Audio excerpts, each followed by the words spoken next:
18 जून 2024 महाराष्ट्र के वसई नाम के इलाके में एक चिंचपाड़ा नाम का छोटा सा टाउन पड़ता है। सुबह के लगभग 9 बजे के आसपास उस रास्ते से एक आरती यादव नाम की लड़की गुजर रही थी, जो कि हर रोज की तरह अपने ऑफिस जाने की कोशिश कर रही थी। आरती इसी रास्ते से हर रोज अपने ऑफिस जाया करती थी अपनी जॉब के लिए, लेकिन उस सुबह वो ध्यान नहीं दे पाती कि उसके पीछे उसका कोई पीछा करने की कोशिश कर रहा था। दरअसल एक लड़का आरती के करीब बढ़ने की कोशिश कर रहा था और उसका बार बार पीछा कर रहा था। कुछ देर तक आरती आगे की ओर को ऐसे ही बढ़ती जा रही थी कि वो जो लड़का था वो फौरन ही आरती के करीब बढ़ता है। उस लड़के के हाथ में एक हथियार भी मौजूद था। वो उस हथियार से आरती के सर के ऊपर वार करता है, जिससे कि आरती उसी जगह पर गिर जाती है। बट उस लड़के की इससे भी इच्छा नहीं बढ़ती, तो वो बार बार आरती के सर के ऊपर उस हथियार से वार करने की कोशिश करता है। आसपास के लोग जल्दी से वहां पर इकट्ठे हो जाते हैं, बट कोई भी आरती को नहीं बचाता। वो लड़का उस हथियार से लगभग 30 सेकंड में आरती के शरीर पर 16 वार करता है।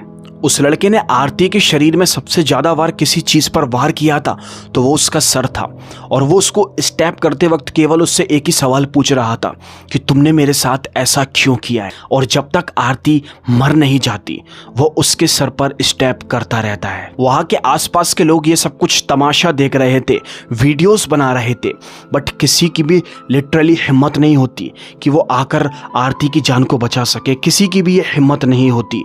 और दोस्तों, जब तक आरती की मौत नहीं हो जाती तब तक वहां पर कुछ भी नहीं होता।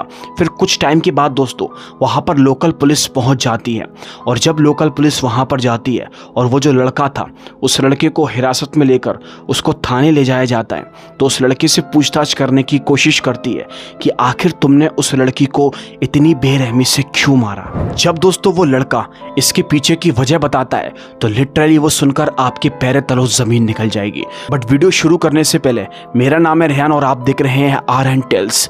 चलिए शुरू करते हैं आज के इस खौफनाक केस को। लड़का पुलिस वालों को बताता है कि उसका नाम रोहित यादव है और आरती कोई और नहीं बल्कि उसकी गर्लफ्रेंड होती है। वो बताता है कि आरती और उसका अफेयर चल रहा था, वो भी लगभग 6 साल से। 6 साल से दोनों एक दूसरे से प्यार किया करते थे। दरअसल ये जो लड़का है रोहित यादव, ये बेसिकली हरियाणा का रहने वाला था, लेकिन अपने काम के सिलसिले से ये वसई में आकर रह रहा था। और आरती की फैमिली भी उत्तर प्रदेश की रहने वाली थी, लेकिन अभी ही इसके पिता और उसकी सारी फैमिली यहाँ पर वसई में आकर शिफ्ट हो गई थी। आरती के फैमिली के अंदर उसके मॉम, डैड और उसकी एक छोटी बहन थी। आरती के जो पिता थे वो छोटे मोटे काम करके अपने परिवार का गुजर बसर किया करते थे, क्योंकि उनके पास ज़्यादा पैसे नहीं थे। लेकिन दोस्तों जो उसका BF था यानी कि रोहित यादव, ये आरती को बहुत ज़्यादा सपोर्ट किया करता था। लिटरली ये आरती को इतना ज़्यादा प्यार किया करता था कि कई बार इसने आरती को फाइनेंशियली भी इसकी हेल्प की थी और कई तरह से इसकी हेल्प की थी। अब तभी यहाँ पर कुछ टाइम बीतता है और जो आरती के पिता थे वो बीमार रहने लगे थे, और बीमार रहने के चलते वो काम पर नहीं जा पाते थे, इसीलिए उनके घर के अंदर अब यहाँ पर पैसा नहीं आता था। आरती और उसके परिवार वाले बहुत ज़्यादा परेशान होते थे। इसीलिए ये रोहित यादव नाम के लड़के ने आरती को अपनी पहचान की बदौलत जॉब भी दिलवाई थी। दोनों के रिश्ते एकदम बेहतर तरीके से चल रहे थे। आरती जॉब किया करती थी और रोहित भी जॉब किया करता था। बट कुछ टाइम के बाद में यहाँ पर क्या होता है, आरती का बर्ताव एकदम से बदल जाता है। वो रोहित को इग्नोर करना शुरू कर देती है। नहीं तो वो रोहित का कॉल उठाती है और ना ही उसके मैसेजेस की रिप्लाई करती। ये चीज़ देखकर रोहित को बहुत ज़्यादा अजीब लगता है कि आखिर उसकी गर्लफ्रेंड का बर्ताव एकदम से कैसे बदल गया, और वो उस पर शक करना शुरू कर देता है। अब वो आरती को फॉलो करता था हर रोज़, लिटरली कि वो ऑफिस कब जाती है, ऑफिस से कब घर आती है, किससे मिलती है, किससे बात करती है। और इसी सब में रोहित एक चीज़ को पकड़ लेता है कि आरती अपने ऑफिस के अंदर किसी अनजान लड़के से बात करने की कोशिश करती है।